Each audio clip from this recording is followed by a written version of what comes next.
Assalamualaikum warahmatullahi wabarakatuh.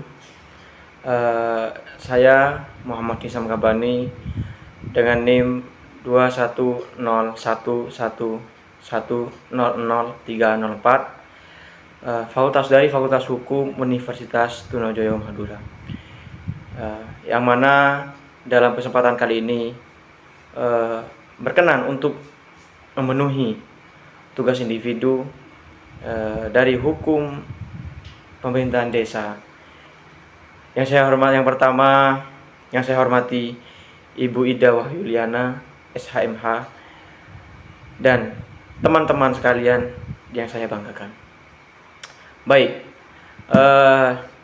dalam pembahasan kali ini kita dihadapkan dalam menganalisa mengenai Undang-Undang Nomor 3 Tahun 2024,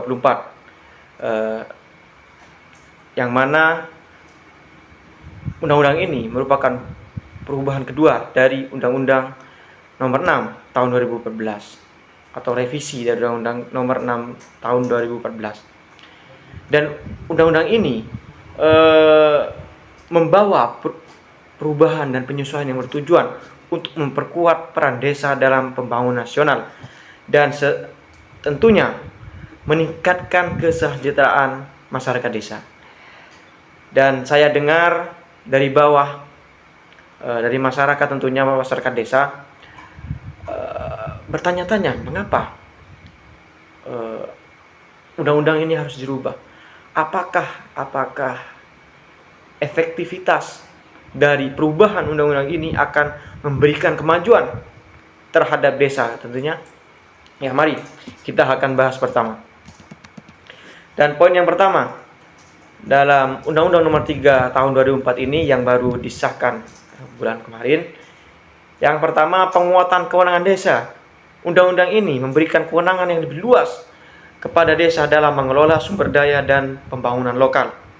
Dan tentunya desa dalam memberikan pembangunan yang lebih luas ini, tentu otoritasnya lebih besar juga dalam menentukan kebijakan dan penyesuaian kebutuhan lokal. Jadi yang sesuai dengan kebutuhan dan potensi lokal yang dimiliki oleh desa tersebut. Ya, contohnya dalam peningkatan ekonomi tentunya dalam satu desa. Ya, bagaimana perangkat desa, tentu utamanya kepala desa itu sendiri, berupaya untuk meningkatkan ekonomi atau pertumbuhan ekonomi itu dari desa itu yang memiliki ciri khas untuk dikenal oleh pendatang, yang mana tertarik untuk memberikan perkembangan ekonomi melalui pertumbuhan ekonomi desa itu sendiri. Ya, contohnya dalam perkembangan sebuah desa wisata, yang mana kepala desa harus beserta masyarakat harus berkontribusi dan bersinergi untuk membangun desa dalam mengupayakan desa wisata tersebut.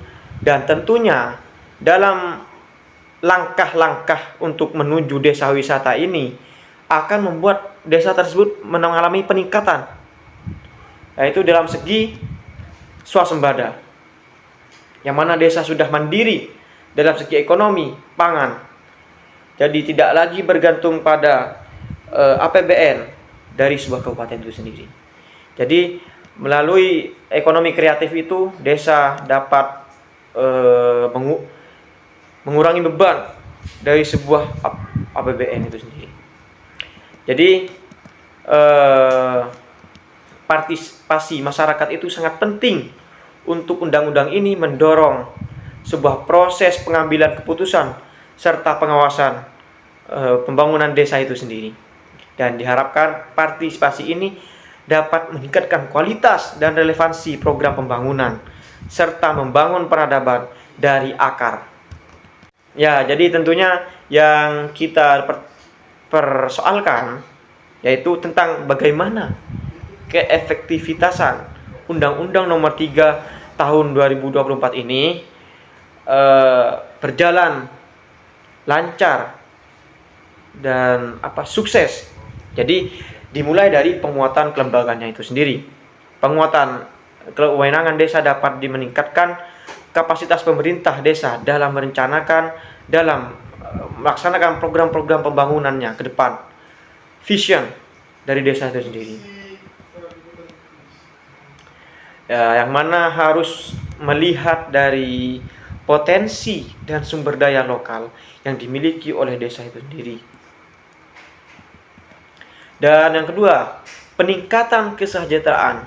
Dengan adanya peningkatan anggaran desa dan alokasi dana yang lebih besar, diharapkan dapat langsung berdampak dari peningkatan kesejahteraan masyarakat desa melalui pembangunan infrastruktur dan pelayanan dasar dan program pemberdayaan. Dan dalam bab kali ini, saya lebih mengedepankan pendidikan.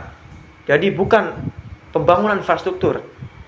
Jadi peningkatan anggaran desa ini lebih ditujukan kepada pendidikan terlebih dahulu. Jadi karena pendidikan merupakan pilar dari suatu peradaban, dan peradaban akan mewujudkan sebuah infrastruktur dan pelayanan maupun program pemberdayaannya ke depan masa yang akan datang. Jadi, jika kita menelisik dalam pasal 8, jadi secara pasal 39 yang perubahan dari undang-undang sebelumnya, pasal 39 yang mengenai perubahan masa jabatan kepala desa, yaitu dari 5 tahun menjadi 8 tahun, 2 periode.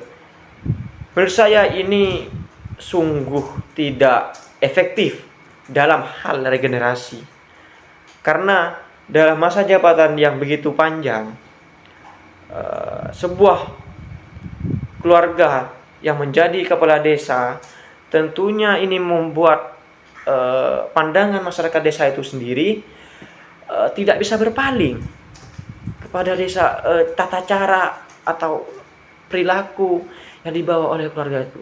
Jadi dalam pengambilan sebuah musyawarah desa untuk menentukan siapa kandidat, itu tidak bisa menentukan titik temu.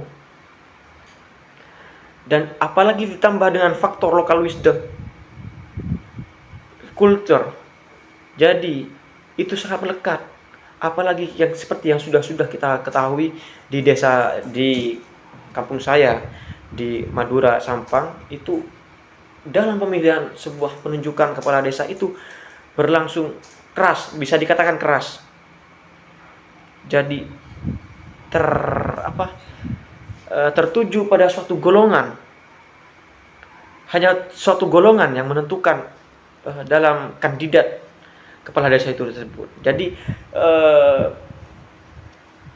beberapa masyarakat itu tidak memiliki akses atau kesempatan untuk mencalonkan, meskipun ada, itu hanya menjadi bayang-bayang saja. Jadi sulit untuk meregenerasi. Dan seperti kata-kata yang saya katakan sebelumnya, pendidikan adalah faktor untuk menuju peradaban.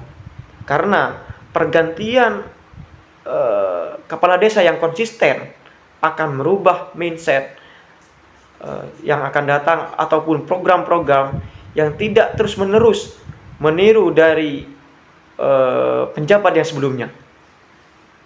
Jadi oleh karena itu kekonsistenan dalam pergantian kepemimpinan itu sangat penting, karena kepemimpinan soal moralitas, kesadaran.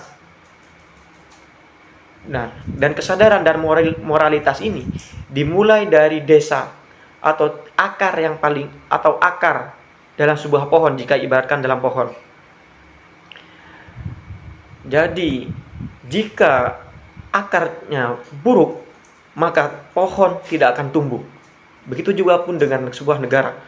Jika dari desa pun tidak bisa menggunakan transparansi dan akuntabilitas, maka negara ke atasnya akan bobrok. Sekian dari saya. Wassalamualaikum warahmatullahi wabarakatuh.